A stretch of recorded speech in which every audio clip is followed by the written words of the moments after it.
Welcome to Merkaba Chakras, where we talk Buddhism in the fifth dimension. Welcome to another podcast episode of Merkaba Chakras. I'm your host, Vaughn Galt, and today we talk with former venture capitalist, now author of a series of metaphysic books, author Mr. Ed Spina. Now, Mr. Ed Spina is a mystic who spent his life researching metaphysics, energy healing, and working with the ascended masters of the multiverse. So with that, Ed, welcome to Merkaba Chakras. Hello, Vaughn. Thank you for inviting me. Oh, thanks for taking the invitation. I love energy healing, and I'm always so fascinated with all the different ways in which people teach it and do it. So, before we get into your work in metaphysics, can you tell us your story for how you even got in here? I mean, because as a venture capitalist, you're making lots of money. So moving away from that and getting into metaphysics for passion is really not something that a lot of people choose. So, Right. Well, venture capitalists, you don't start off making a lot of money. First, you have to get to become a partner. And I was just a tiny little junior partner in one of the firms. So I wasn't making all that money. But I was getting frustrated because things were happening too slowly for me. Back then, I was very, very type A. And I said, this is taking too long. I need to start my own companies. So I started a company in the music business where I let people preview record albums over the telephone these are in the days before the internet. And I had problems with that company. And then I started another company in the sports collectibles industry, which at that time was like a poor man's stock market. mm-hmm. And I had more problems with that. So I couldn't figure out, why am I having all these problems that, both of those companies failed. One, well, the sports collectibles, all the leagues were basically going on strike. Technically it was a lockout, but the leagues were shutting down. So I didn't have anything to sell. Mm-hmm. So I'm trying to figure out, how is this happening? And so I went to someone who was recommended to me to try to figure out, why am I having all these problems? And basically she was a spiritual master. She didn't tell me that right away, but I realized that, all the advice she was giving me, I said, I want to be able to do what she's doing. Mm-hmm. And she said to me something very profound. She said, well, just, work with me and then you will remember. Mm. And I said, remember? That was kind of unusual. It's not like you'll develop these abilities. She said, you'll remember. And sure enough, after working with her, I developed capabilities that I didn't think were possible. And in many cases, most of my contact with her became telepathic. Every evening, I would sit in my recliner and just meditate. And then I would feel a tingling on my third eye. Mm-hmm. And it would be her coming in to talk with me. And I would be talking with her just as readily as I'm talking with you. And then she'd say, sometimes I would know the answers to my questions. She says, okay, call me, tomorrow morning or whatever time. Mm-hmm. And the next morning I would call her and she said, do you have any other questions? I said, well, no, you answered all my questions, last night. So I got to that level with her and then she disappeared. Okay. I couldn't contact her anymore, and I was kind of heartbroken, but that was the teaching, is don't rely on anyone else. Eventually you have to rely on the master within, on your own higher self. And so that's what I learned to do. And then I began studying everything, energy healing, anything related to spirituality, mysticism, metaphysics, karma, reincarnation, everything I could get my hands on, I read and studied until finally I got to where I could do these clearings very effectively. And then 20 years after she disappeared, basically she came back again. And the reason she came back was because I didn't need her at that point. So that's the true teacher is get the student to the level where they don't need the teacher anymore. And eventually that happened. And when that was there, then now she's available to me if I need her. But for the most part, I don't. And especially now that I'm working with some of these other ascended masters, I need less and less people here on Earth. I have a couple questions for you about that. One of the things that is common is when people are looking to learn metaphysics, and there's so many different areas to learn, so it's really hard to kind of focus on one aspect, get pretty good at it before you move on to another aspect, and because it all builds on each other. And you may have one teacher, you may have multiple teachers. It's just like taking college classes, and they all build on each other. And by the time you're at the end of it, or as you're going closer, you get more proficient in what you're doing. The learning curve is shorter. But the thing is that this constantly comes up because many people, I'm not sure if it's a culture thing or not, try to ride on the coattails of their teachers for their spiritual evolution. And so they will take a course, not all, they would take a course and they will apply themselves to a certain extent. But if they're not getting the results that they want, they blame it on the course or the teacher or the material is not clear enough or whatever the deal is. And we know in Buddhism, there are no mistakes. Okay. You will match up to what you need. And there is a lesson there for you to learn. Try to learn it, what you can, as best as you can. Also, for the teachers, there's a learning lesson too, that when they get feedback from consistent feedback from their students, then that is also a learning lesson for them that, oh, okay, maybe I should slow down on this aspect because a lot of people need a little more clarification on this aspect as compared to this aspect. A lot of people get this part. We can kind of move, so it's a two-way streak. So, what do you want to say to students who, because you're an exceptional student, you were really eager and you kept on going forward even after you had some instruction, you kept on doing it, you kept on looking everywhere. But not everybody is that eager and will stick with it that long. So what advice do you have for students in terms of their learning progress in metaphysics and then attaining and harnessing and amplifying these six senses?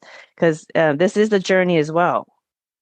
Right. Well, it was my earnestness and my desire to understand these subjects, which drew the attention of my Sophie. I call her Sophie, after the Greek goddess of wisdom. That's not her real name, but that's what attracted her to me originally. Is just I wanted to know this. You can't go on the internet and find her and have her be your teacher, even if no matter how much money you give her, she picks you. So that was the reason that she picked me, is because I had that earnestness. I wanted to understand. And I came from a scientific background where I wanted to know the secrets of the universe. And metaphysics is like the heart of everything. Mysticism is the be all and end all. It combines the arts, science, puts them together. So to me, that was the ultimate. Spirituality, arts, and sciences together is mysticism. So the point is, don't give up. And I just sent this to someone, an old newsletter I had. Someone says, I'm not making any progress. What should I do? This and that. I said, look, it's just like the scientific experiment, whereas in junior high school, whenever it was, where we measure, they're trying to teach us to measure things, and we're measuring an ice cube melting as we heat it. And the ice cube, the temperature, goes up, and then it reaches this flat point where it's not rising. It's at 32 degrees Fahrenheit until all the ice is melted. Then it starts going up again. So that's it. And that's with your spiritual development. You're going to come to these plateaus as well. And sometimes you're going to have setbacks where it looks like things are going the exact opposite way of progress. But, you have to go through that, and you have to have that end goal of understanding the secrets of the universe to drive you. And as you get better and better, the secrets seem to come in faster and faster. And I know in my case, more recently, especially the last 5 years, the more I help people, the more I got helped by the higher beings. Before I started working with the actual ascended masters, there were some other beings from other places that were helping me. And the more I helped other people, the more they helped me. So that's another tip for people. If you help others, you're going to get more help as yourself. Right. Well, I've I've noticed in I'm 43, my 43 years of applying and learning metaphysics in Buddhism for the most part. And there's other, Asian traditions like Zen and Hindu as well. But primarily Buddhism is my base that I grew up in and have continued to evolve my spiritual understanding metaphysics through. But one of the things is that we use a lot of symbols and imagery when learning some of this stuff because some of this stuff is so convoluted and so dense that it would take a huge library just to explain it all. So, but if you can look at the art and the imagery, it's like a picture is worth 1,000 words. Now, when you were saying when you were learning from your teacher, Sophie, you would do telepathic communication via your third eye when you were going into meditation and doing your studies. Did she communicate with you in symbols and imagery, or was it all just verbal in your mind? For the most part, it was verbal. But, as a scientist, as a former scientist, I would verify everything. I didn't just blindly accept everything she said, and also just to confirm that I understood what it was that she was saying. Like when I did talk to her, which is almost daily on the phone for very, very brief conversations, I would say, when you said this, did you mean that? And she, yes, or, confirm it. And almost all the time, it was correct. I was not mistaken, but as a scientist, you want to verify that that is in fact the case. But with her, mostly it was verbal. She would give me certain, not necessarily a symbol. Well, I guess kind of a symbol. She gave me like an egg that was filled with sort of crystals and that to meditate. Another time she had me meditate on a candle, and I was looking at someone who I wasn't certain about their intentions, and the candle literally. And I was in a bathroom, just because I didn't want anyone to see me. I had people kind of observing me from across the building and that. So I went into a place, it's totally dark with no wind or anything. And I meditated on this candle, and the flame of the candle split into two. A single wick had two flames coming out of the wick. And it's like, oh my God, is this even physically possible? And then I called her and said, what is it? Well, she said, well, what does that mean? What do you get? What does that? I said, well, she has like a dual personality. There's, good and there's a bad. She's there. Exactly. That's the point you were to get. So it wasn't, I wouldn't call it a symbol. It was like literal. I watched a candle split into two. And then she did other things that were incredible.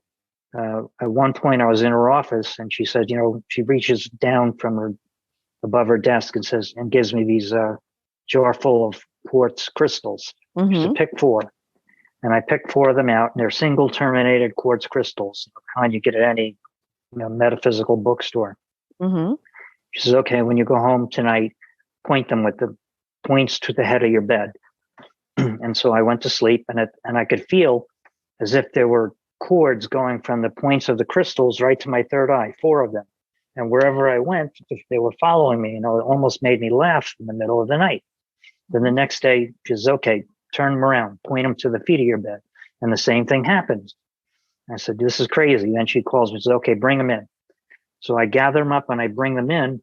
And these regular quartz crystals are now magnetized. So that if I put them with the points this way, they would repel each other like a magnet. If I put them this way, they would stick together, just like a bar magnet. And there's another example where, is this even physically possible? Well, I just saw it with my own eyes. Of course it's possible. So I was learning more and more that the spiritual world, trumps anything that happens in the physical world. That was part of my instruction. Before we get to the ascended masters that you communicate with and do energy healings with, who were the other beings that you first communicated with in the spirit world? Right. Well, my teacher, Sophie, hooked me up with some masters as I was going. Different ones would take me to higher levels as I was in my long development process. Well, to me, it seemed long. I wanted to be a master like instantly, and that didn't quite happen. But like everything, the path is seldom straight, and it takes longer than you think, but you're constantly growing in that. So that was the important thing. But in the last maybe a little over 5 years, I started working with this spiritual team of beings from all different places. Mm-hmm. Some are from the Pleiades, angels, Arcturus, other places. All these different. They don't even say exactly where they're all from, Mm-hmm. but I can call upon them, and they'll help me. Usually, they ask me to do something first to demonstrate that I have the ability to do something, and then once I demonstrate it a number of times, then they'll do it for me. So now, when I'm clearing people, initially I had to prove that I was capable of clearing people, getting rid of non-physical entities, what people would call demons, things like that. Once I could do that, then I can do a larger group by enlisting their services, and they'll do that for me. But every once in a while, something new will come along, and I okay, here I'm at that didn't help yet. I need to work on this, and finally I figure out what's going on. Then they say, okay, well, that's what we wanted you to know, that this is a different type of entity, or a different type of ET even, that's bugging some of your people, and you needed to learn how to handle it. Now that you know how to do that, we'll take over for you. We'll do it when you ask us to do that. So, Right. So you were working with some spirits from the Pleiades constellation. right. Okay. And that was primarily the other beings you communicated with. Did you communicate with any like other ones from different there's star other ones. systems? I'm not an expert at identifying which star system different people are from. But if Or I did they tell ask, you who they are, or kind of like what their sometimes energy is? sometimes they do, or Sometimes I just say my team. I call my team, and whoever is appropriate will do it. Sometimes some people won't help, because they're more aloof or more distant. Other ones will. Oh no, we'll help. I'll Okay. do it. So it's like a kid who has two parents, and they say, "Mom, can I go to the movies?" No. And you go to your father. "Dad, can I go to the movies?" "Sure." "Well, I don't see why not." So then you use your father. Dad said I could go. So it's the same thing. I would do it with this team. But I had That's totally I had an affinity. understandable. Right. And I had an affinity with the Pleiades. And as I reflected back on my life, even as a kid, or as a college kid, I went to school at Tufts University, and we would take a bus into the Harvard Square and the Harvard Coop, where they had more posters and everything you'd ever wanted to outfit your dorm room. And everyone brought back pictures of their hometowns and picket fences and things like that. And I came back with a poster of the Pleiades. And I didn't understand it at the time, but I had a picture of the Pleiades above my bed. I just thought it was the most beautiful, thing. The Seven Sisters, or the people who know what the Pleiades look like, they can see it's beautiful. And it wasn't until much later, when someone gave me a channeled reading when I was still waking up, they said, "Yes, you are from the Pleiades, but also from, Orion, Sirius, blah, blah, blah." They're giving me these other star systems where I had interacted with, but the Pleiades was my primary one. And then I remembered, wait, I had, the Pleiades in my dorm room. That was, in a sense, home. Right. So, so you are in Buddhism what they would call a toku, which basically is a generic term for, in the modern times, they call starseeds, indigos, whatever terms we want to use that's pop culture. But basically, really ancient souls has had other incarnations prior to the Earth incarnation. And, the Pleiades, the Sirius, and all these other existences that you've had prior. When you were communicating with these different spirit guides from these different star systems, and for you stargazers out there, the Pleiades is, if you look in the sky, it looks kind of like a smudgy area of stars. That's the Pleiades, like a little smudgy area of stars. And so really easy to find once you look for that. But and then Arcturus is like one of the brightest stars. Is by itself. It's just one big bright star. But when you were speaking to these other beings from different planet systems, did they tell you any information as to why you incarnated on Earth at this time from more advanced quote unquote alien Uh, civilizations? Did you get any kind of inkling on that? well, one of the things that Sophie introduced to me, I mean, I read a little bit about metaphysics and that, and I knew about reincarnation, and I had an inkling about some of the lives that I had led, and she would either confirm or correct me if I thought I was one person and not another, and that sort of thing. So, and well, this is wasn't really, it was before I met Sophie. I went to a bookstore and I got this thing. Well, no, actually, it was a Blockbuster Video.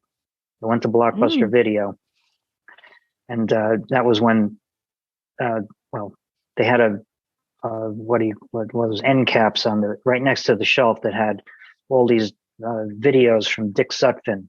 And one of his specialties is past life regression. And this is videotapes. This is before DVDs were even out. And I saw one that would relieve your stress and that. And I took it, relieve your stress, recall your past lives, but also relieve your stress. And I was a stressed out entrepreneur. I was having all these problems. It was just before I met Sophie.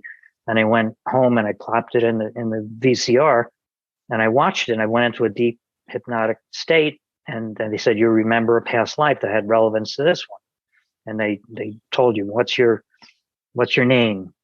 How old are you? Or you're 15 years old. What year is it? What country are you in? Where do you live? What's your job? And I went through all these things and I knew all the answers. So I wrote them all down as soon as the meditation was over. Mm-hmm. And then I remember listening. They said, what's your job? And the answer was leader. I was like, that's not a job. But then I realized that was a job where I was going to become a famous person. And I was being taught when I was 15 years old by the learned people to train me properly to become a good leader. Mm-hmm. So I had a number of lifetimes like that. I don't really want to say them because everyone will be wondering about this. Is he really that person or this? So that's not the relevant thing. The relevant thing is I had a lot of these important lifetimes. So it was to kind of preparing me for this lifetime, where more important than being a public figure is to be a spiritual leader where you can help influence things without, I can do more in my recliner in my living room than most people can, talking to 50,000 people at a stadium. So that was the preparation. So the Pleiades, I had other lifetimes. In the Pleiades, the only lifetime that I know of that, I don't know if I should say, well, I may as well. I was a starship captain. And so that's why I got to go to all these other constellations and star systems and understand their different cultures and that. And so that was one of my lifetimes. And that's why I love the picture of the Pleiades, the star. And then I had another, this kind of confirmed that feeling wasn't a feeling, it was more certainty. Right. But I took this energy class, and in the class, there were like 12, 13 people in the class. And I was, a good student. I wasn't the absolute best, at least at that time. But there was one guy in there that was terrible. He was the weakest of everyone. But every time he saw me, he would salute and say, Mr. Ed, Mr. Ed. And then finally, at the very end of the class, almost we were like equivalent to final exams. There was a time where we have teaching assistant and 3 of us would be working on someone to show that we knew everything that we're doing. But in other times when we were not the ones actually performing, we would sit down, and it was a very high energy environment because there's energy healing going around all over, 4 different beds going. And so then I got this whole glimpse, and sometimes I mostly rely on feeling, but in this case, I could see everything clearly. And I saw the different people in the room that they were advanced healers. And the teacher, who I never really got along with, he came to the Pleiadian Council. It was crystal clear. And he said, my planet's been ravaged by war. We need the best healers to come and bring us, help us. And the council considered his request, said, okay, we're going to do that. But they put me in charge of the healers. I wasn't necessarily the reason I wasn't there was because I was a healer. I was the one protecting all these healers. And this guy that was always saluting me, he was another starship captain that reported to me. But these other people that were in the class, they had these modalities that they weren't aware of yet.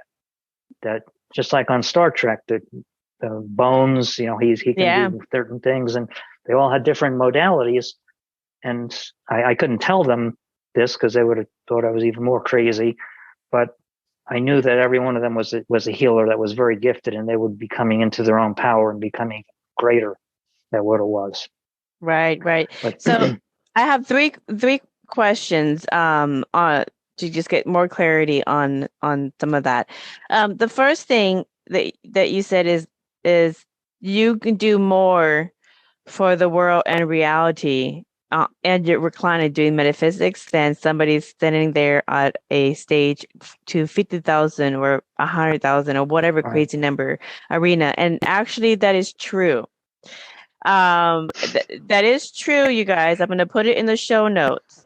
And I repeat this study over and over again. It's scientific. It's the Maharishi meditation mindfulness study that everybody who's in metaphysics knows about. They've done thousands of these all across the world in many universities. And basically it's this. When people are meditating and they're just basically focusing on peace and bliss for themselves and everybody else, and they're just connecting to that high gamma and above brainwave frequency, which is the frequency of energy healing, and they're connecting to source inside them and everybody. That whole act of doing that, for some reason, they've scientifically proven this, it affects the environment around them. So the city that they are doing this at is peaceful, has less crime, and all these positive attributes that typically would not be the characteristic. And they've done this in the worst cities that have high homicide rates, high crime rates. But when they do these experiments, that simmers to almost nothing at that time. And they've done this thousands of times, and it's proven to be true. So you can have 5 or 10 people doing this experiment, and they will literally affect a large city like Washington, D.C. or New York City that have millions and millions of people living in it. Those 5, 10 people just affected it all. So it is scientifically proven that one person in the highest levels of consciousness do change physical reality because we're all connected to each other and to source or God itself. Okay, so that's a proven fact. So if anybody ever tells you that one person's bliss makes no difference in the greater whole, they don't know the science. The other thing I wanted to ask you is this person that came to the Pleiades that you had this vision of when you were seeing a past life in the Pleiades. He said that his planet was ravaged by war and they need a lot of healers. What planet was that? I don't know the planet. I think he was from Orion, the constellation, somewhere in that star system. Okay. So why did you reincarnate in Orion? Why did you reincarnate on Earth? I mean, yeah, Earth has wars, but yeah, well, Earth is like a mixture of all these other stars. It's been seeded by so many different star systems. This is like the focal point, the tip of the spear of like a kind of enlightenment everywhere. There are other star systems that are much higher consciousness than we are, but this is growing, and I think this is among the most diverse environments. At least that's what I understand in our universe, in the Milky Way, probably in the galaxy at least. Okay, so Earth is for energy healers and for metaphysics and consciousness. Is Earth like the grand experiment where you can pretty much try and test a lot of different tool sets, and then when you get what you need, then you take it back to your home planet and reincarnate there, and then bring it out there to use? Is that the idea? I guess. Well, you would have that option, of course, but just Earth by itself, This is a fantastic planet with so much diversity and so many different ideas, very high spiritual ideas in that, and some these obviously negative ones as well. That There needs to be some polarity. Yeah, there's some polarity. Yeah, this is the place to be. This is the action point right now. Earth in the Milky Way, in this galaxy. I think we are the tip of the spear here, right here. This is cutting edge. So we're pioneers. We're pioneers in consciousness, consciousness exploration. Okay. Well, that's really cool. That's really cool because a lot of people, they talk down and belittle their experience as a human on Earth. But if they had saw the huge lines of people who want to be part of the experiment and seen what the potential that it can be brought out and brought to the rest of the different galaxies, they may not think that. So what do you want to tell to people who say being a human on Earth is overrated at this time? Well, I mean, you chose to can't come here, right? There must have been a reason why you chose to come here. So don't be talking about, oh, this planet is so backwards. I want to go back to where everything's perfect and my whatever planet they think they came from, or maybe they did come from. It's like, no, you came here. This is a challenging place. It's among the densest and well, also in need of healing. So, you came here for a reason. Do your job. Shut up and do your job, kind of thing. That would be what I tell them. I don't want to hear any moaning about it. It's not as good as this, and people, forget that. You're here. Do something about it. Make this a better place. Right. Leave it a little bit better than when you entered it. Right. That's what the Buddhists always say. Yeah. Leave it a little bit better than as you entered. Okay. So in Buddhism, the ascended masters are people who spiritually evolved to master samsara existence. That's the word samsara, such as Gautama Siddhartha, which is the first Buddha. And just for the newer audience, Buddhism comes from a Sanskrit word named Bud, which means to awake within the matrix, to be awakened within samsara or the game. Okay, so that's basically what it is.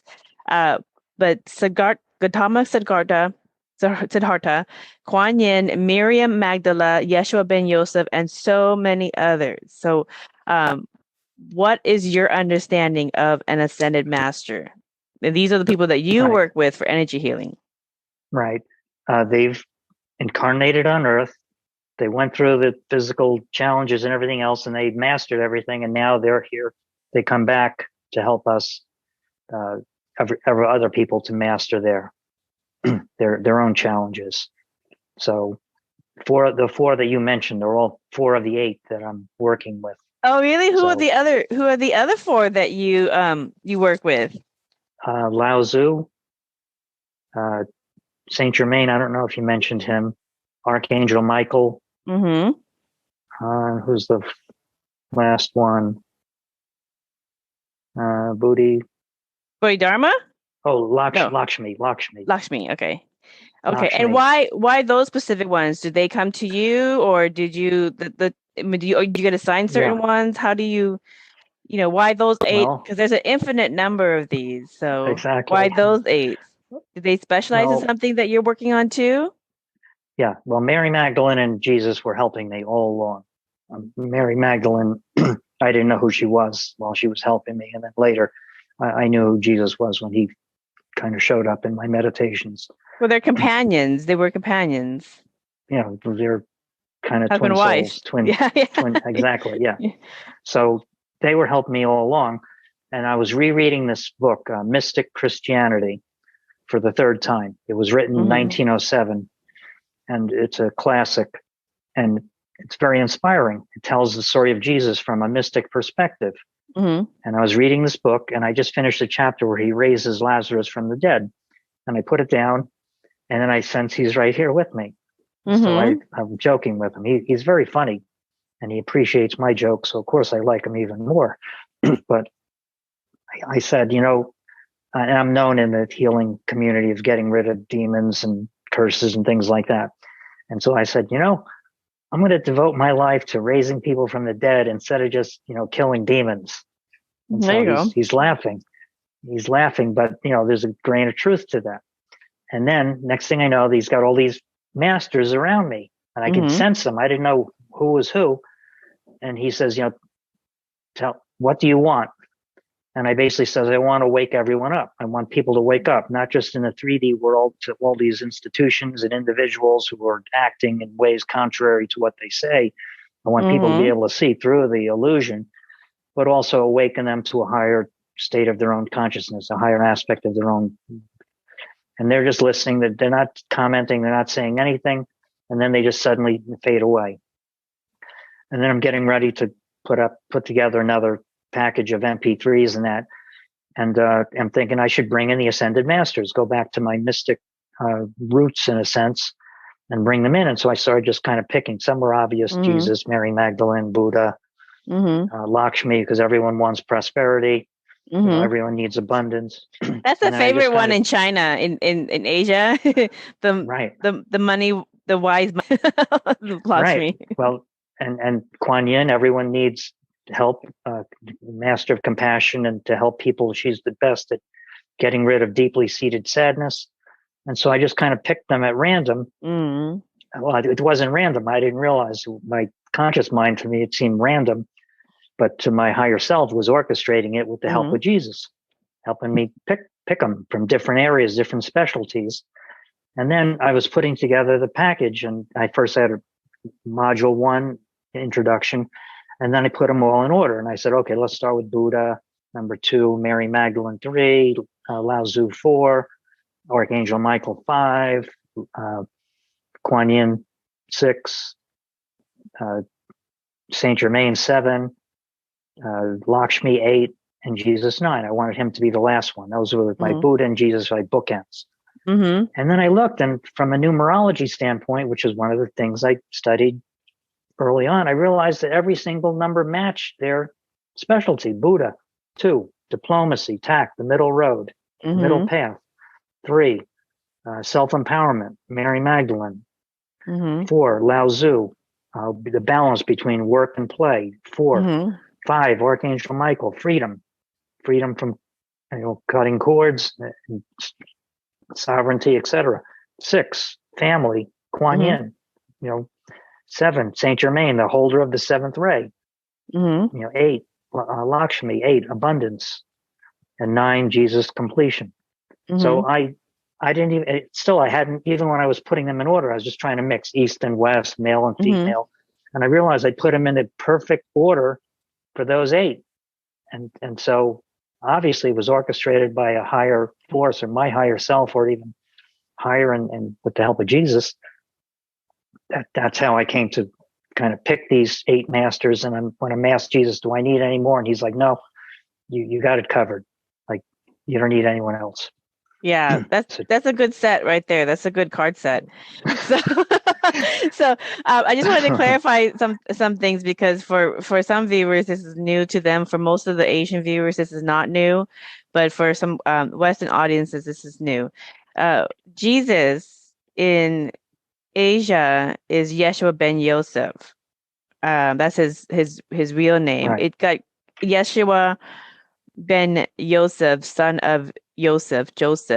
Right. That's what we have in our scrolls for Yeshua, who was a monk in for about his first 18 years of childhood, learning and studying energy healing, consciousness, and metaphysics. So so we're talking about the same person here when we say Yeshua and when we say Jesus. The other thing, and you could talk to people in Asia and it's just like talking about Buddha, Kuan Yin, anything else, because we're all connected and we're all the same. So, but that is different thinking for some people around the world.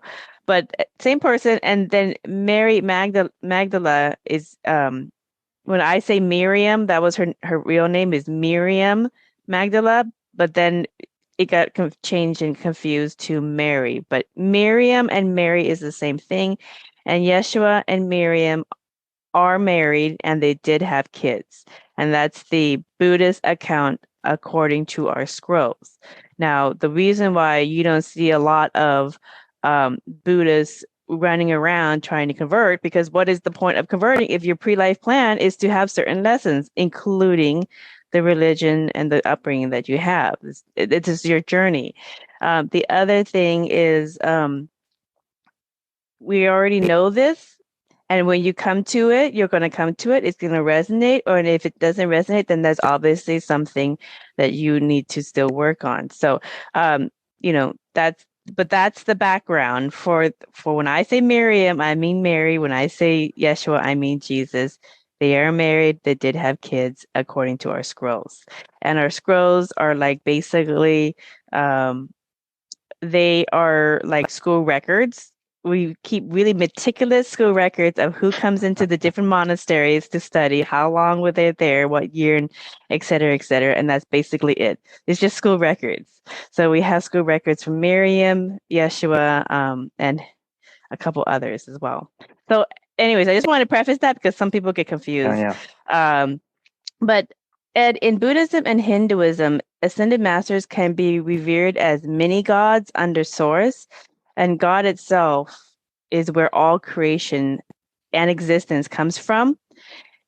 We call this the spiritual emptiness of nirvana, where out of nothing, everything comes out from and eventually returns home after its existential sojourns. A basic premise of an ascended master's consciousness is to become awakened within the matrix. That means you have become a Buddha. You're a Buddha. You've been awakened within the matrix. Okay, it's the basics. And know when you are experiencing different versions of reality. That's what in Buddhism and metaphysics we mean being awakened is to be awakened to the multiverse and actually be aware enough to know those differences between versions of reality. So the multiverse and ascended master teachers are depicted in Buddhist and Hindu artwork as multiplicity. And you've all seen this. You can go to any Buddhist and Hindu temple. It's thousands of years old. It's the same imagery in the books and everything. It's multiplicity. It looks like they have this Kuan Yin and her 10,000 arms and heads, and there's Vishnu with and Brahma with his multiple heads and arms. It's not coming from one body.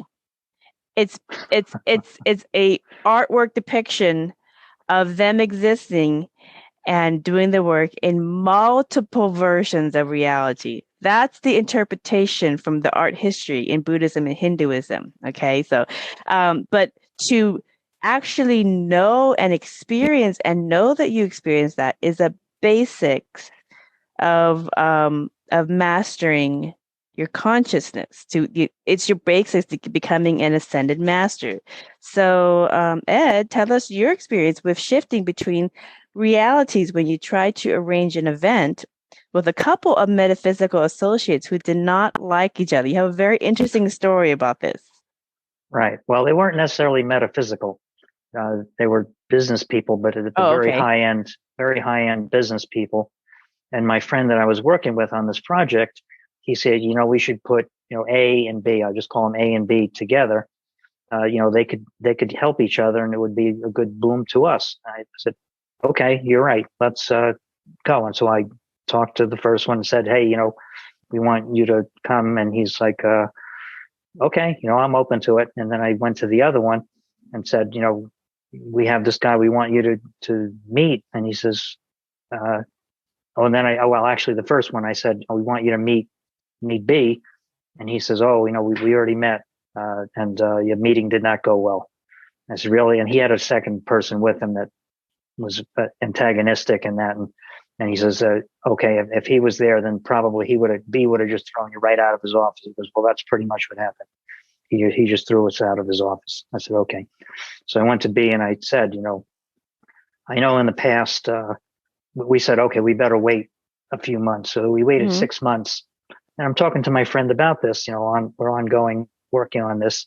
He says, look, it's time. Let's see if we can let bygones be bygones. Let's put them together again. So I go to B and say, hey, I know the first meeting didn't go well.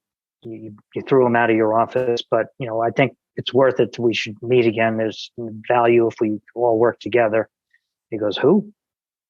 And I tell him, hey, he says, I don't know any A. Do you have a picture? And I whip out my phone and I show him a picture. He goes, I never met that guy. Mm-hmm. I said, okay, well, I'm thinking he forgot. Mm-hmm. We'll set up a meeting. He said, okay. And so then I go back to A and I said, good news. B forgot that you ever met. He said, well, I never met with B. I said, what do you mean? You said you threw him.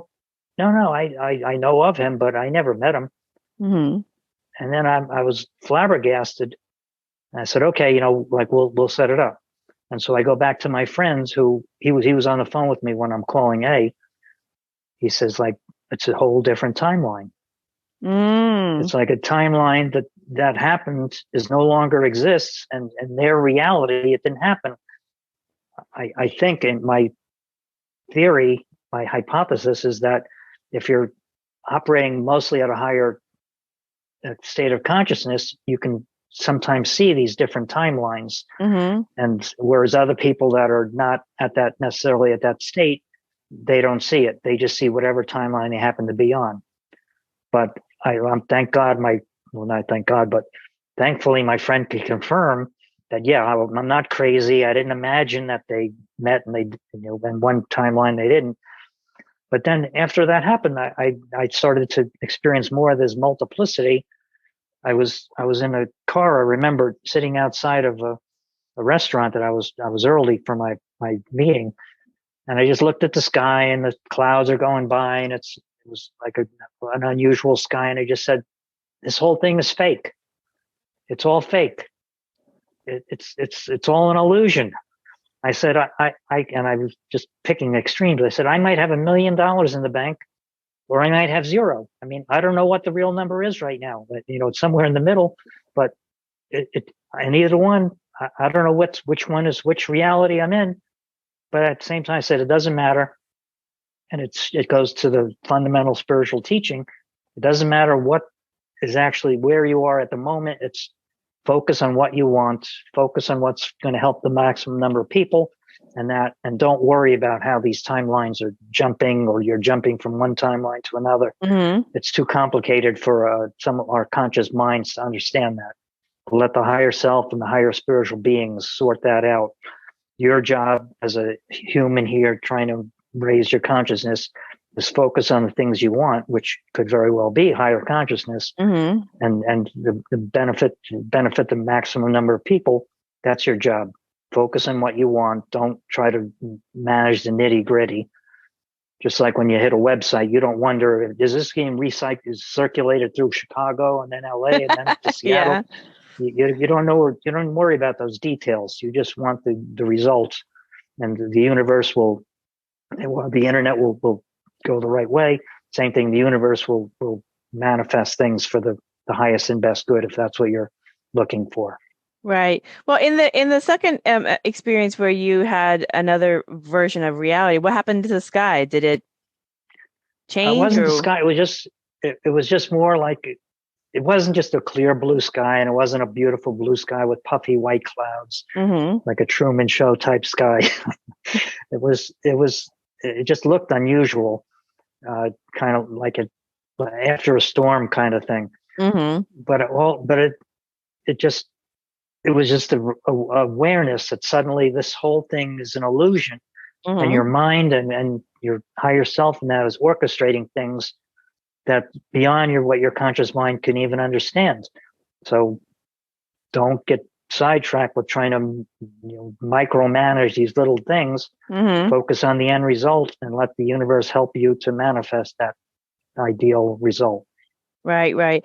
I have these multiplicity events as well, and so do many of my family and friends, because we're all in this spiritual journey. We're all very spiritual, and everybody's working on different things. But the thing with reality experience and reality creation, okay, because we are creating Mm-hmm. our reality. Just it's kind of like what you're saying. What you Right. focus on, you create. Just work on what you're focusing on, you will create it. So that's part of our aspect of creating reality. But then we also are the experiencer of reality as well. And when we shift between these different versions of reality, where in your case, Ed, you had one where the partners never met, and that was a positive reality because it turned into the next step of that project moving forward, as compared to the previous version of reality where they did meet at the wrong time and space and they had a bad meeting, and that was the end of the project. It never progressed. So obviously you did something, or something happened that affected your trajectory to move into another version of reality that has a more positive, abundant version come out of that. So what I always ask people, because I want to know how to create and match into a better version of reality, because, I don't really have the sky is the limit. I don't think the sky, I think infinity is the limit. So, Right. so, um, do you know what you did previously that may have changed your frequency to match that new outcome reality? Do you know, what did you do different? Did you think about something? Yeah. Did you Well, learn something new? Did you let go of something? there was 6 months in between, so there's a lot of things that were going on. But I think the overriding thing is focusing on what's the highest and best good for the project and for the world, as opposed to trying to talk to them. Look, I know it didn't work out the first time, but give them a second chance. I didn't go through any of that. I just skipped all that, went to the end result. Whatever the best result is, let's go for that. And Okay. that's the advice I would give to someone. How many people on earth are capable of changing timelines or manipulating things like that? Probably not consciously. All they're good at, or what they should be, what everyone is good at, is focusing on what the final end result is that you want. That's exactly how you do it. And what you just experienced is actually written in the Vedas, the Vedic Hinduism, and also Right. in Buddhism. And it sounds so simple and basic that people are like, yeah, that doesn't work, but it really does Right. work.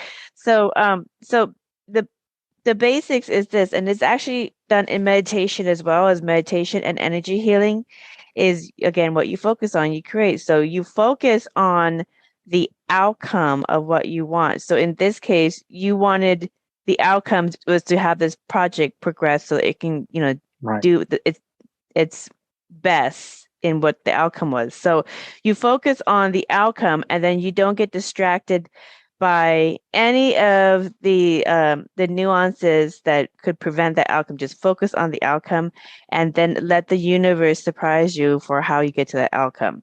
Because the road to the outcome might not be a straight linear path that you understand. It might have some zigzags. It might have some weird crossovers. You might be connected to people that you have no clue.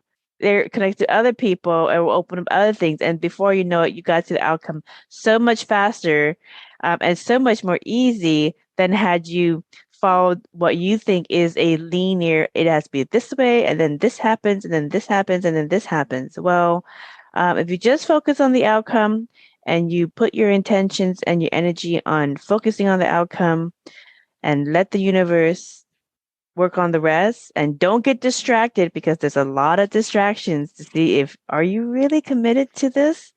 Because if you really want it, we'll give it to you. But if you're easily distracted and we can just steer you away, then we don't have to do so much work to put this in place for you. And that's the test. That's the Right. test. So I really love that. That's really good for people to remember. So uh, a lot of audience members of Merkaba Chakras are video gamers. Okay, I go through all my subscribers to see uh, what their names are, and they're all video gamers. Many of them are video gamers. They're all gamers, and they understand metaphysics in the lens that makes sense to them. So young people, video gamers. So we're going to talk about NPCs. Okay, so NPCs is a gaming word for non-player characters who do not think for themselves and lock up like a video game, like a video game, when caught in an existential crisis, to become self-aware of going along with the game board, or going along with the paradigm, even if it is illogical. Okay, so you guys all play those video games, and then you come across, you find some kind of weird loophole, or you come across some kind of weird gray area in the game, and all of a sudden the game locks up, and the character kind of has this like glaze over look, like, So everybody's seen Right. this, but you actually can see this in people too. And so that's why many gamers call them NPCs. So I've come across NPCs in my family, and there are various versions of them between shifts um, in reality. Sometimes they have different color eyes. Sometimes they have different backstories. Sometimes they'll have different bruises and how they hurt themselves in different places that wasn't there with a whole different backstory. So just like the same thing that you're experiencing, the multiplicity. So I noticed these things. And you get to a point where you just basically just give them love and grace and, oh, it's going to be okay. And you support the best you can because they're still your family. Right. They're still your friends. They're wonderful in every version. Some versions, not so much, but you still love them. The love is still there. So when confronted with what the pop culture calls Mandela effects, in Buddhism, we just call multiplicity or multiverse, parallel realities, those kind of terms. A glaze comes over their eyes and they kind of have this conundrum and start changing subjects because they just can't fathom, or they reject their own experience and even write off their own experience because it's too much to acknowledge this is happening in the game. Okay, so this is what a lot of audience members ask, and I get these emails too with these kind of experiences. So what are your thoughts on NPCs, people who are not self-aware of or reject their multiverse existence? What are your thoughts of that? Like the Right. two on the program that you Right. try to work with? Well, in general, a lot of people just call them unconscious or whatever. Not they're surviving. They could be very successful in business and things like that, and they just spirituality doesn't enter their minds. And so when I run into these people, I can usually get a feel very early on that they're not going to be open to the subjects that I would normally discuss. I don't care about. You can discuss the weather for 30 seconds, and now it's time to move on to heavy spiritual subjects.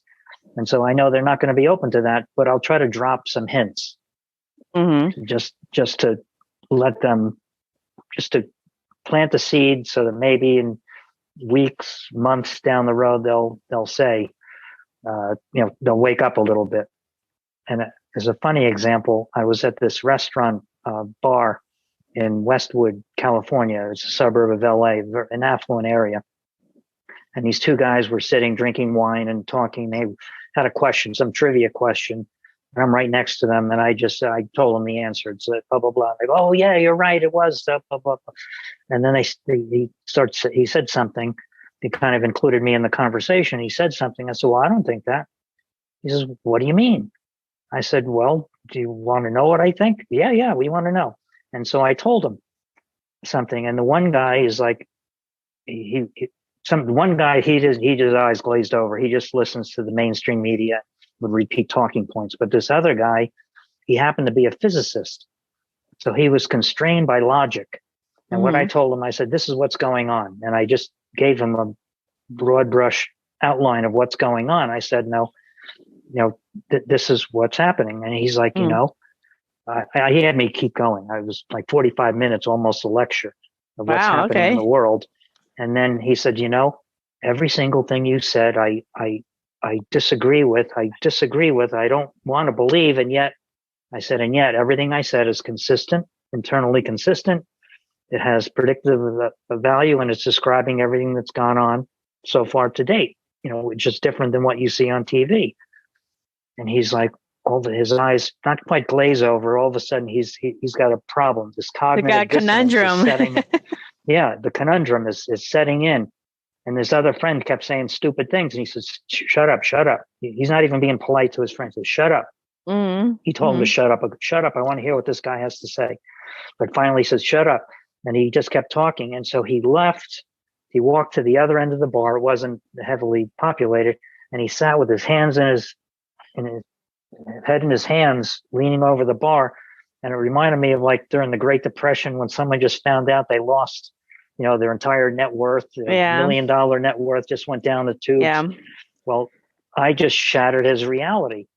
And the only reason he listened to me is because he had such a rigorous scientific training that he was forced to like listen and evaluate what I was saying. He didn't just dismiss it as some crazy guy.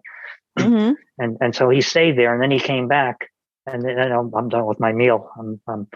I said, okay, well, you don't even know who I am. You don't know my name. All you know is some crazy guy at the bar told you this is what's going to happen. And my work here is done.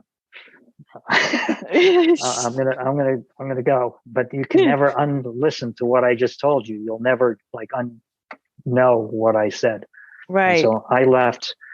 And then the next day, because that's what I do as an energy healer, I just tuned into this guy, and I could still see the wheels are turning. He doesn't know how to make it. The whole universe is totally different than what he thought. Right.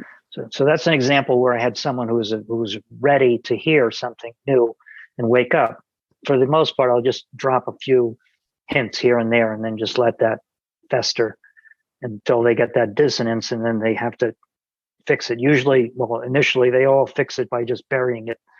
No, I don't know what. Well, this that's not said. fixing it. It's going to come back. It's going to come back. Right. It's not. That's not going to fix it. And that's the thing is like sometimes, you have even in the spiritual community, you have people who are highly spiritual, and yet they come across these personal experiences of multiplicity, and they will also have a conundrum, which means that you're not yet there in Buddhism. That means that you're not yet there in being a entry-level Buddha. You have to be awakened within the multiverse, because all these master teachers straddle the multiverse. That's why they talk in multiplicity. And the thing is that and a lot of the wisdom comes from understanding that as well. But the thing is that because I've done Mandela Effect episodes where I've taken my 1583 Geneva Bible and shown people it was never the lion and the lamb. It was always the wolf and the lamb. So you got that wrong. And other things as well. I've had conversations with people who at work where we'll be doing data governance on HIPAA. And they will put 2 P's in HIPAA, HIPPA. Right. I think it's another A, but 2 P's. And I said, no, I know where you get that from, but there's 1 P, and we have to get it correct. Right. Otherwise, it's going to get redirected to the wrong place. And they said, no, there's 2 P's. And I said, I know that you know there's 2 P's. I know there's 2 P's, but I'm telling you right now, if you go to the HIPAA website, it's 1 P. There's never been a second P. And they would, and that would be my way of kind of lightly tapping them on kind of wake up. And and they would look and they're like, where's the other P? And it's like, what is the other P for? What does it stand for? And they said, it's for privacy. That's what HIPAA stands for, is medical privacy. I said, well, according to HIPAA, or HIPAA, with no 2 P's, there was never privacy there in there. So it wasn't for privacy. That it was never there in the first place. Mm-hmm. So where did you get that? And that kind of the hint of you experience another version of reality where there was P for privacy in HIPAA, and it's not the case. So when we do work with data governance and these kind of stuff, we have to use the right ones, because if you have your bleed through experience from another reality come in, it's going to bleed through, and it's just going to be this convoluted mess on the websites, because you have recall of something that doesn't exist. And so sometimes that will wake some people up and they'll go, yeah, that's right. Oh, and that will kind of lead them into that. Others, they will not, cannot acknowledge it, even if they say it's their personal experience and they've already proven it's their personal experience. They will not, cannot acknowledge it. It's just too much for them.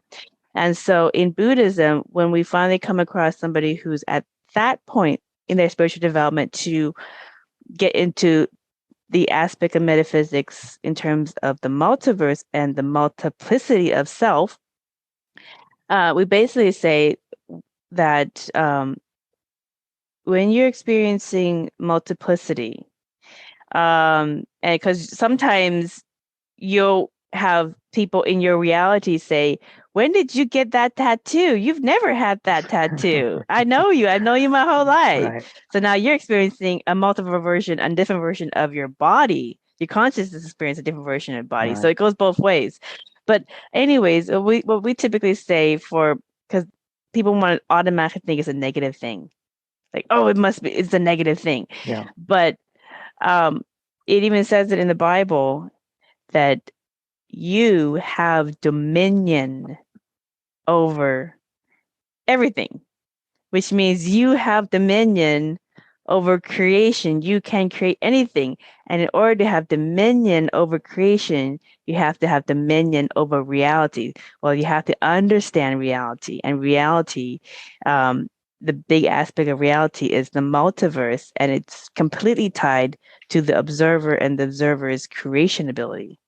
So it's not a bad thing, but it is Right. one of the subjects that gives these NPCs a conundrum. Some will wake through it and work through it. Others, Right. they just can't. They just can't. And they will completely cut you off from their life because you exist and you show them something that is really hard for them to want to grasp and understand. Right. They'll cut you off thinking that you're the negative aspect. So what do you say to people like that? Because I've had people who like my best friend cut me off, my boyfriend cut me off, my spouse might cut me off because I because I acknowledge this exists. So what do you say to those people who are losing relationships over this and they're trying Right. not to? Well, yeah, you have to be true to yourself.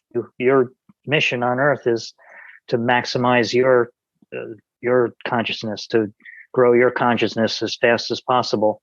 And those that are not on that path, some will fall away.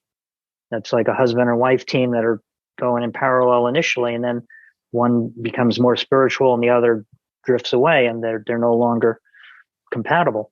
And it's not, ideally you can bring your partner with you to this higher level, but not always. And of course, if you have responsibilities, if you have children and things like that, you have to honor all your responsibilities. But ultimately, you have to go develop your own self, to connect with your own highest aspect of your being, and that. And if someone can't keep up with you, then they're going to fall away. It's easier with friends, and I have this all the time. I said, well, these people are not your friends anymore. There was one guy when I first started, I wasn't as powerful, and so I would recommend people have multiple sessions, like 3 or 4 sessions. And so this one person, he would have sessions from time to time. And over the course of 3 months, he said, I notice a lot of my friends, I'm not really vibing with them anymore. I don't really see them often. And I said, but you have new friends? He goes, oh yeah, I got some new friends that are really great. I'm really having a good time. I said, well, you're a completely different person now 3 months later than you were 3 months ago. And those people that are not keeping up with you are just going to drop away. I said, you didn't have to unfriend them on Facebook or do anything dramatic. You just grew apart. And now you have people that are matching your vibration. And that's what you want. That's the natural process of evolution. So, it's not something to worry about. It's a good thing. It shows that you're growing. Some of your friends are not. So right. If they fall away, that's just how it is. Right. You're not stuck with them for a lifetime.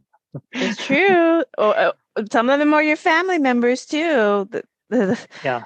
They don't want to disown you, but they don't want to talk about it. Just don't talk about it. That's what they always say.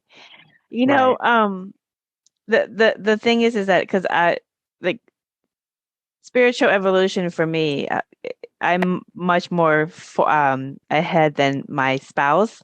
But the thing is that if they at least acknowledge it, like I would ask him questions and then do Mandela effect quizzes or go over questions about just different versions of reality that we experience. And I would ask him and he would answer it. He would at least acknowledge, I said, at the very least, this is early on in our relationship. Right. I said, if you're going to be with me, you're going to have some very interesting experiences that you can't explain. So, all I ask is that you at least acknowledge your personal experiences. That's it. Just acknowledge your personal experiences and everything else will come in. You'll eventually come to terms and understand things and you'll have peace. You'll just have this peace about it. You don't have to understand it all. And we don't all understand it all either, but at least you'll have a peace about it.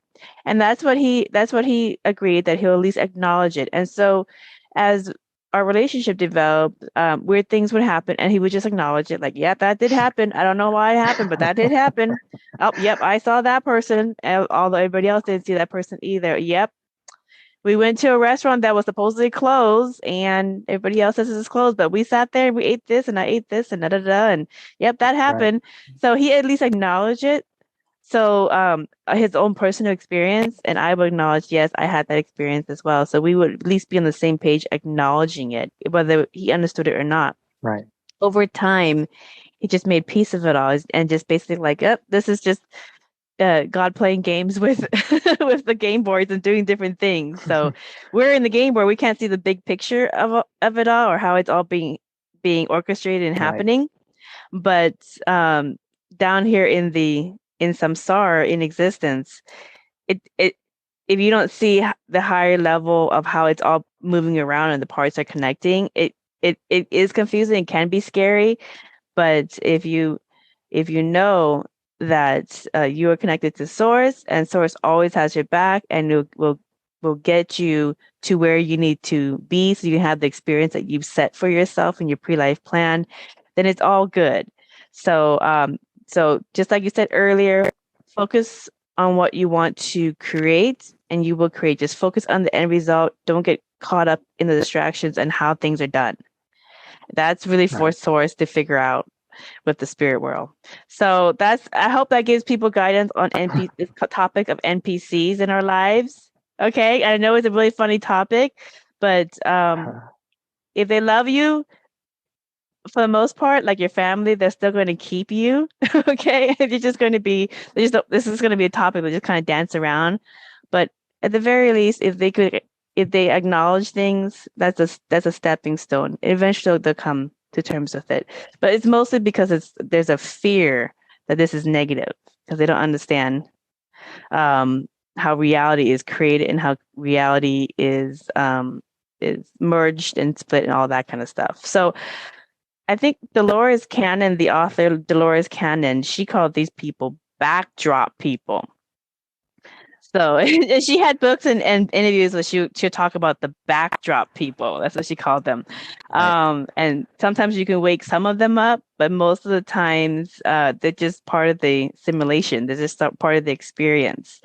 But if you do wake one of these up, what tips do you have to help these recently awakened souls adjust to the multiverse?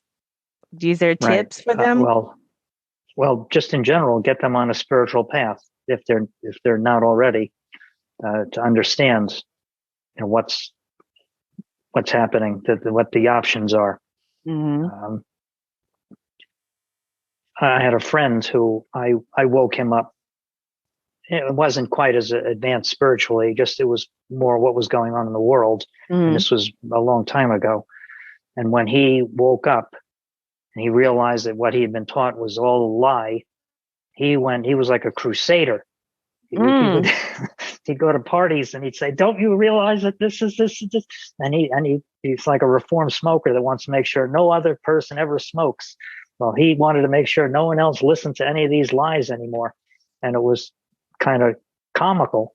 He went, I think some people, they bend a little too far and then they finally come back to center and say, okay, I don't need to convert the whole world to my way of thinking.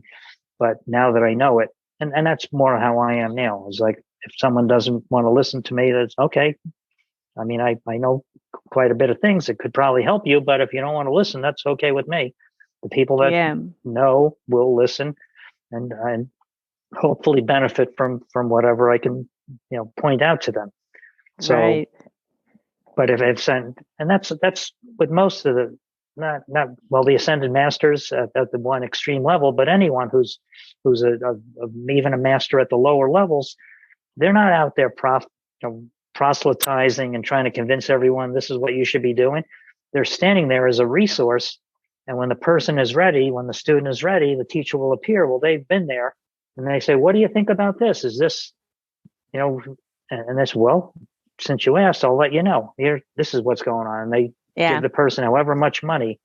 And the role of the prophet is to give that student just a little bit more than they're ready to handle, to make them grow to reach up to that level instead of force feeding, because I had to learn that myself. Yeah.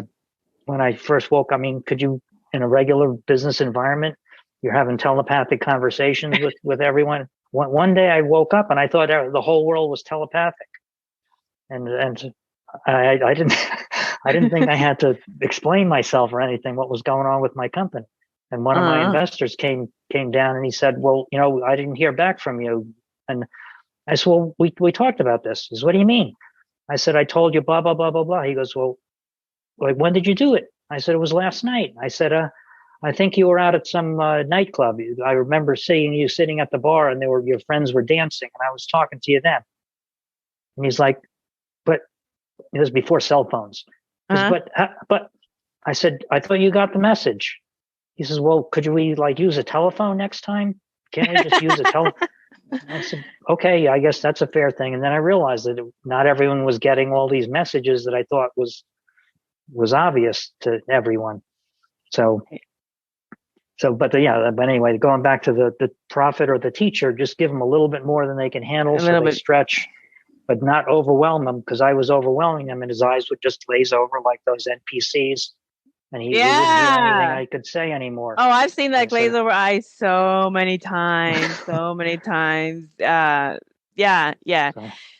But no, I completely agree with you. So for people who are awakened to the multiverse aspect of consciousness, and maybe they have come across somebody in their life that is open to it, at the very least acknowledging that they had some experience of shifting between one version of reality to another. At the very least, acknowledgement is because denial is really big. So if that's like the first step in the 12 steps, okay, to spirituality, in the NA and the Alcohol Anonymous and drug Narcotics Anonymous. The first step. What's the first step?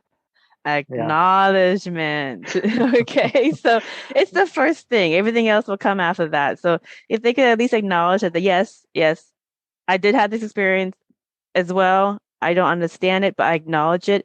Everything else will come in time as their consciousness and acceptance level and learning of metaphysics and reality creation with the conscious, as it evolves, more and more will come. So it's like when you go to the mall and you're looking for a shirt and the whole mall is on sale. Okay, you're like, where do I start? Oh my God. And then you just sit down in the food court. You never shop for anything. You go get a phone or something else. You never, because there's just too many options. So it's the same kind of thing. Let's start with the little kiosk and then go further in. So I totally understand that. In Buddhism and Hinduism, it is advised to give love and compassion with respectable boundaries to all people in any reality that you engage in, because that is who you are. Okay. Nothing of the people out there and the reality out there and the things that's going on out there has because if you're jumping between realities and you're having these different realities experiences, the experiencing your multiplicity, and then the next step is to work on your consciousness to influence, which version of reality you're going to go into next to get to the end result that you want. You're going to come across some characters in these different realities. So, and they're going to have different backstories, etc. So just remember, this is who you are. How you react to them, regardless of what happens, is who you are. And that's what in Buddhism we always say, focus on who you are, because who you are affects reality. Okay. So the Dalai Lama, this goes to my next question, Ed. The Dalai Lama and many other Buddhist monks and nuns have given basic lessons on cause and effect. You are the cause. The reality around you is the effect. Basic Buddhism 101, people, nothing new here. Meaning, when you elevate the frequency of your consciousness, you seem to become the magicians of physical reality, and you live with amplified six senses within the matrix. And by doing so, Source experiences itself directly through the individual expression of you. So with that, Ed, what do the Ascended Masters teach you about manifesting the highest version of reality? What have you learned in these 20 years working with them? Right. Well, I haven't been working with them for 20 years. I mean, I studied their teachings, but I haven't communicated directly with them until the last year, basically, other than Jesus and Mary Magdalene. I kind of summarize it in three keys to making your life beautiful and everything. One just goes along with what you just said. Love everyone. Send love to everyone. And as you put it, at whatever level of consciousness, whatever level of reality you're at. That's number one. Number two is don't look back at all the seeming mistakes and all the regrets that you have in that. That's not helping you. You've learned from all those experiences. So they were teaching instances. So instead, just focus in the present to make a better future. And number three is help others. If you help other people, just like I've experienced directly, the more I helped other people, the more the higher beings and now the masters help me. So that's the goal of increasing a higher and higher consciousness. And what you were touching upon is every time you raise your consciousness, say one level, whatever arbitrary scale you use, you go up one level, you're 10 times more powerful than you were. You go up 2 levels, you're 100 times more powerful. It's exponential. So that's why one avatar, one master can have the influence of millions of people, even though he might only be 6 or 7 levels higher in this arbitrary scale. But also, as you are going on these higher levels, the other people that you're communicating with at these other levels, they're also 10 times, 100 times, 1,000 times more powerful than the average person. And that's one of the reasons why raising your vibration is so important, but it also explains why you have so much more influence than someone who's talking at the physical level to 50,000 people. That's 50,000 people. It's like one person, one vote. But if you're at the next level of consciousness, that's 10 votes per person. So that's, and you're influencing other people at that same level. And at the higher you go, so there's a whole network of positive beings, higher masters, ascended masters, tune in when they can see that they can help, that are changing the future of our planet, of our entire planet. And all the stuff that you read about and see on TV and that at the lowest level, that can be eclipsed, even though it may seem like 100% of the news is negative. We can eclipse that just by going to a higher level of consciousness. And that's what's happening in the world, is this paradigm battle between those seeking to uplift all of humanity that are going to higher consciousness, and those trying to suppress people, scare them. Using fear is the easiest way to keep people down. And that's what the news is. They're not their job. Well, their job is they're what they've taken on as their job is to scare people and keep them at a low level of consciousness. So, step one is acknowledgement. Maybe step 0 is turn off the TV. And then we go to your step 1 of consciousness raising. Yeah. Well, there are definitely a lot of distractions on the road to where we need to be. So to higher consciousness. So and we have this lifetime for this version of the journey. So if you guys are spending a lot of time sucking up the news on internet, radio, TV, when you get home, et cetera, how much of your life are you really living when you cut all that time that you spent focusing on all that stuff, those negative news? How much of your 24 hours are you actually spending on focusing on your life and building your life and enjoying your life and all of that kind of stuff? And when you think about it, most people aren't really living their life. They've cut off probably a third or more of their day focusing on all of these negative stuff or other people's melodramas. So, the Ascended Masters there's a lot of folklores about the ancient civilization of Mu or Lemuria. And the folklores also talk about the remnants of that civilization as part of inner earth cities that we call Shambhala. That's one of the main ones in the folklores, the Shambhala. So can you give us some information about what is the connection between Shambhala and the Ascended Masters? Do they live in there? I mean, what's the deal with Shambhala and the Ascended Masters? Yeah, from my end, I haven't connected directly with any of the beings from Shambhala. I did go to Tibet to randomly, whatever. I ended up in Tibet, and I went to all sorts of monasteries, famous monasteries, and I could feel the beauty of the monasteries and that, which is on top of Shambhala. I haven't connected directly with the beings, but I'm sure the Ascended Masters are in there. We have the Ascent. Well, even though they're kind of underground, they're still radiating their love and wisdom out from below us. And above, we have other masters, and could be from other star systems, radiating. And here we are in the middle reality, right on the surface of the earth, getting it from all sides, all trying to help us elevate our consciousness. So what is their message? Their message is going to be the same as the other Ascended Masters, is focus on what you want, and one thing I should kind of tell people, when you are focusing on what you want, there's two aspects that make it happen quicker. One is the amount of energy you put into it, which is emotion. If you totally really want this to happen, that's going to make it happen faster. And two is the clarity of your vision. I mean, if you have, I want blue, no red, no white, no yellow.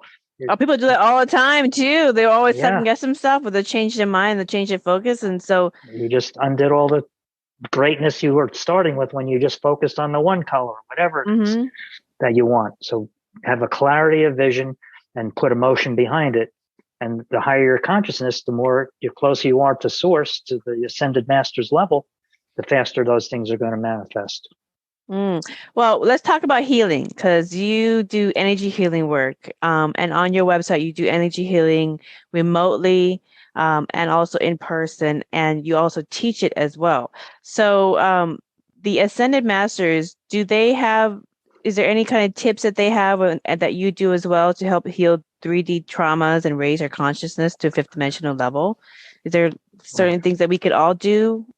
Well, here's a simple thing that you can do that I learned a while ago, and anyone can do it. You'll be qualified in 1 minute. Just visualize whoever the person is you want to heal. Just visualize a little 6-inch version of them right in front of you, and fill them with love. And the easiest way to do that is just make believe you're making a snowball. So and I use absolute, unconditional, infinite, divine love. I'll give it to you right now, Vaughn. So absolute, unconditional, infinite, divine love. Absolute, unconditional, infinite, divine love. And just fill them with this love. That's step one. And if you want to go the more advanced step, then use your hand, usually your non-dominant hand, and then just sift through it as if you're pulling out anything that's negative, any negative emotions, anything negative, just right through the non-dominant hand. So not the one that you don't use. Right, exactly. All right. So I write with my right hand, so I'm using my left hand. Yeah, use your left hand. Anyone can do that right now. So you have your grandmother's in the hospital, whatever, or someone's sick, someone's under the weather. You can do that. It's easy. And that's something simple anyone can do right now. You're all qualified. When I talk to the Ascended Masters now, when I ask for their help, well, the funny thing is, right after I kind of announced this, that I'm working with these Ascended Masters, someone had this poverty consciousness. I was talking with them on the phone, and their family grew up poor. They were poor, typical. So I was doing whatever I would normally do to try to take that away. And then out of nowhere, Lakshmi, her face is right in front of my eyes. And she's like, look, you asked for our help, and here I am, and you're not even using it. It's like, what was I thinking? It's like so obvious. Let's ask Lakshmi, please infuse your energy into this person. And all I have to do is ask them, please infuse your energy, and they'll just fill them with energy. And I just monitor what's coming out. I can feel the negativity leaving them, and I just, kind of scoop it away. So Lakshmi, with abundance, I use her. Kuan Yin, I ask her for help with sadness and emotional distraught, because she's the master of compassion and mercy. And with her energy is so powerful that I can do everything I want. I can imagine to do with someone to get rid of their sadness. And then I ask, Kuan Yin, please infuse your energy. And then in some cases, more sadness will come out. It's like sadness I couldn't even perceive, and only after she flushes it out of the person, she's not really flushing, she's just filling them with that love, and then I can take it away. And that happened the first time I experienced that. I said, there's all the sadness coming out of you. I said, you didn't strike me as being a sad person. She said, oh yeah, I'm very sad. I'm like, what do you mean you're sad? No, I hide it well, but I'm very sad. And it's like, but that's an example where Kuan Yin takes that away. The different ones, if a person needs freedom, then I ask Archangel Michael, infuse your energy into them. If they want to have more synchronicities and be in the flow like the Tao, then I ask Lao Tzu to fill them with his energy. And also he's great at helping people to connect with nature and that. Buddha, he's my favorite thing about Buddha is kind of, I clear the person as best I can. And then I just ask Buddha to infuse his energy, and he grounds you into the ultimate reality. It's no longer, I guess, what you would call samsara. It's no longer there. He's with the all that is. You're in a totally different, much higher, or not higher. Well, the unchanging world, not the world of creation, the unmanifest world. He can connect you with that. And when I tune into him doing that, I can sometimes feel dizzy with the expansiveness of what's going on with him. So, each of them have their own specialties. Saint Germain also for transmutation. Don't forget the double whammo, the combo. Which combo? Yeshua and Miriam. Yeah. Of the course, combo. With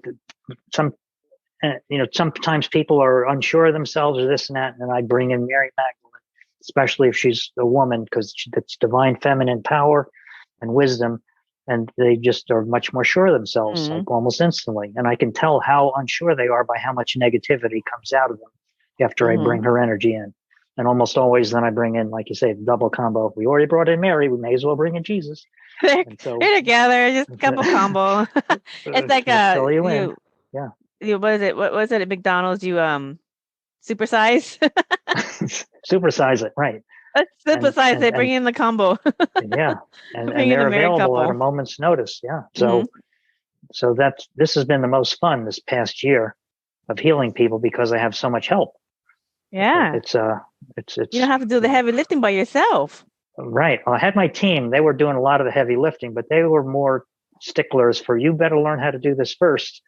Sometimes the masters will be the forgiving parent that comes in and will let you go to the movies, even though the other one doesn't want you to. Right. So that they'll help me. But for the most part, I have to learn how to do this because that's helping me in my own journey. So. Well, for people who want to learn this, like if they want to get energy healing from you, they can go to the website and schedule an appointment. But if they want to learn this, do you teach courses or have books on how to do energy healing from some of these techniques? I don't have formal books. I have a series of MP3s. If you go to my website, they can click. The most recent package that I have on my website is Embody the Wisdom of the Ascended Masters. And that's where I give a kind of quick overview of who they are, and then I bring in their essence. And their essence is good for most anything. And so, then you have the same eight that we mentioned earlier. When you rattled off 4 of them, I said, those are 4 of my 8. So you picked, 4 great ones, and I have 4 other ones that are on there as well. So mine, I'll share my flashcards. Mine are the double pack, the combo. Mine's a married couple, Yeshua and Miriam. And then of course I have the ladies, Kuan Yin, Tara. And then I have Metatron, or otherwise known as Enoch or Ezekiel, in those iterations of his experience. But Metatron, let's see. So Metatron, Yeshua. Oh, I don't really work very much with Gautama Siddhartha, the first Buddha. Okay. I have worked a little bit with Bodhidharma, but not very much. That Bodhidharma is mostly attached to helping my son. So, but I've had some some bleed through interaction with Bodhidharma, but it's mostly a teacher for my son. But yeah, Yeshua, Miriam, Kuan Yin, Metatron, and Tara. So 5. Only 5, but you got the 8-pack. So you got the infinity 3 pack. of the 5 are on my 8-pack, right? And, you got the infinity pack, so you got a good set of flashcards for that. Well, I usually ask people what the last message for the builders of the 5th dimension is. So, but if you have a last message for people, because you're right, Earth needs a lot of healers. So what's the message you want people to know? Right. Well, you're a healer, and it doesn't mean that you have to be an ascended master level healer or anything like that. You'll automatically attract the right people who need your expertise. And if you have gone through some kind of trauma, that makes you already an experienced healer. If you can teach someone else how to go through that same trauma that you went through, you're invaluable. And especially when you can speak from experience. So if you're a healer, do it. And it doesn't mean you have to start off by building a fancy website or anything like that, or heal your people in your family, heal friends, and practice. I was practicing all the time with people, for free while I was learning until I got good enough where I felt confident. Okay, I can charge people for this. And I started off, I would have my energy center clearing CD. And initially I was giving people a free clearing, 15-minute clearing when they bought the CD for $40. And the irony is only like 10% of the people that bought it even took me up on that offer. Now it's switched around. Now I don't offer it for free. They pay for the healing. I'm much better. And of course it costs more money than $40 that it did back then. But do what you can to help people. Don't wait until you're an ascended master or some famous healer. Do what you can. The earth can use your help. So do it. If people seem to be too much for people to start with pets. Okay, start with pets. Good idea. Pets are great. They love energy healing. If just send them some love. Focus on the end results. Put your tongue on top of the roof of your mouth would kind of like focus your attention to the end result, and then and pets really they love it. They just go, oh, love this. They love the energy healing from anybody. So work on pets, and then as you get good with pets and you feel confident with pets, and then if you want to move on to people, you can definitely do that. So whatever is comfortable, but start doing it. Start with the fish in your aquarium. Right. The more you practice, the better you'll get. It goes with everything. And the more you help other people, the more you'll get help from the higher beings. Yeah. Well, Ed, can you do an energy healing meditation for the listeners? Yeah, we can give everyone. And for our reality. Yeah, let's end with a good one here. Yeah. Okay. I'll clear everyone out. Anyone who listens to this or watches the Zoom will get a healing from this. So just relax, take a few deep breaths at your own natural rhythm. And I'll just do what I would normally do in a healing. I'm just going to ask, let's first clear out your emotional body. I'm going to ask Kuan Yin to come in and infuse her energy into this meditation. And I'll just take away anyone who's listening or anyone even now or in the future. Just take away any emotional distraught you have. We'll fill you with energy. Let's clear your mental body. I'll ask my team to do this because they have a lot of experience doing this. They're just going to flush away all those negative thoughts, all those limiting beliefs. Take that out of you. I'll call in some of the masters, Archangel Michael, Jesus, and Saint Germain to get rid of any non-physical entities that could be bugging you. This is what I'm known for in our reality, but it doesn't hurt to have their help. So if anyone has any non-physical entities stuck on them, curses, let's just get rid of those. So we just cleared the emotional, mental, and spiritual bodies. Now I'll just take everyone to a higher place.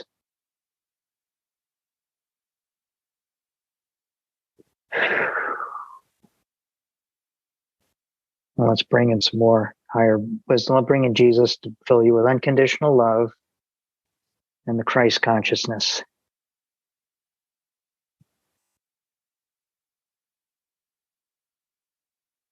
Okay. And if you want, you can bask in this energy. Since we brought in Jesus, let's also bring in Buddha, because I love his grounding. Buddha, please infuse your energy into everyone watching this video. And you may, sometimes I get dizzy when I tune in with his energy because of the expansiveness.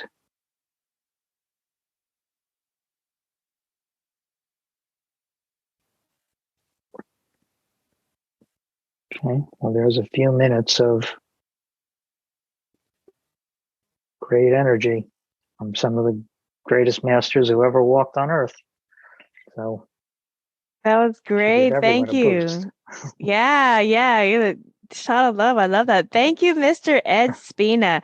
And thank you for sharing your research findings on how to do energy healing and connect with the guidance of the Ascended Masters of the Multiverse. So we all can live the highest version of reality in this lifetime now. So for more information on Ed Spina's offerings, please visit his website, which is energycenterclearing.com. And thank you kindly to our audience for listening to another enlightening conversation. Until next time, blessings. Mwah.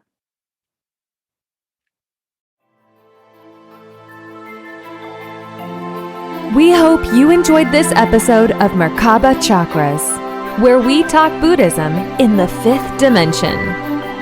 For more information about today's guest, please go to the show description. For more information about Vaughn's metaphysical work, please go to merkabachakras.com. The views expressed today are for entertainment purposes and do not necessarily reflect the views of the host or replace any medical or legal advice. Don't forget to subscribe for more interviews about the 5th dimension. Until we meet again, blessings.